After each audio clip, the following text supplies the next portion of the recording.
আজকে তোমাদের সাথে ডিমের এই রেসিপিটা শেয়ার করি। চলো, এই রেসিপিটা হচ্ছে ডিম ভাপা। তো তার জন্য আমার লাগছে কালো সর্ষে, সাদা সর্ষে, আর হচ্ছে একটু পোস্ত, লঙ্কা আর কাজু বাদাম। এইগুলোকে একসাথে আমি পেস্ট করে নিয়েছি। তারপরে ডিমটাকে সেদ্ধ করে নিয়ে তারপরে ছাড়িয়ে নিয়েছি।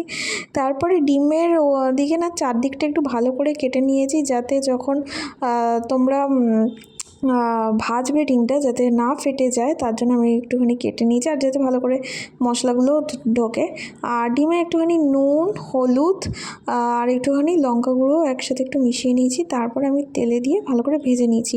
আমি যেহেতু একটু কড়া কড়া পছন্দ করি ডিম ভাজা খেতে, তো তাই জন্য আমি একটু কড়া করেই ভেজেছি। তারপরে এই যে পেস্টটা আমি করে রেখেছি, সেই পেস্ট, তার সাথে একটু টক দই, তার সাথে হচ্ছে হলুদ গুঁড়ো, জিরে গুঁড়ো, লঙ্কা গুঁড়ো, নুন, হালকা একটু স্বাদ অনুযায়ী মিষ্টি, এটা তোমরা দিতেও পারো নাও দিতে পারো। আমি একদম হালকা দিয়েছি, জাস্ট একটু যাতে কালারটা হয়।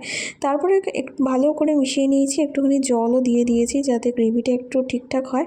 তারপরে ডিমগুলো দিয়ে মাখিয়ে নিয়েছি, আর একটুখানি কাঁচা লঙ্কা দিয়ে দিয়েছি, আর তারপরে একটুখানি ধনেপাতা ছড়িয়ে দিয়েছি।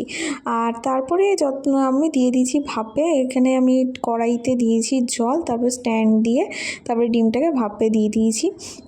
তারপরে নামিয়ে নিয়েছি। ডিমটা খুব ভালোভাবে কুক হয়ে যাওয়ার পর, তো ডিমটা হতে প্রায় আমার অনেকক্ষণই টাইম লেগেছে, 15-20 মিনিটের মতো লেগেছে। তো এই ছিল আজকের ভিডিও। ভালো লাগলে প্লিজ লাইক করো, শেয়ার করো আর সাবস্ক্রাইব করে দিও। চলো, টাটা, বাই।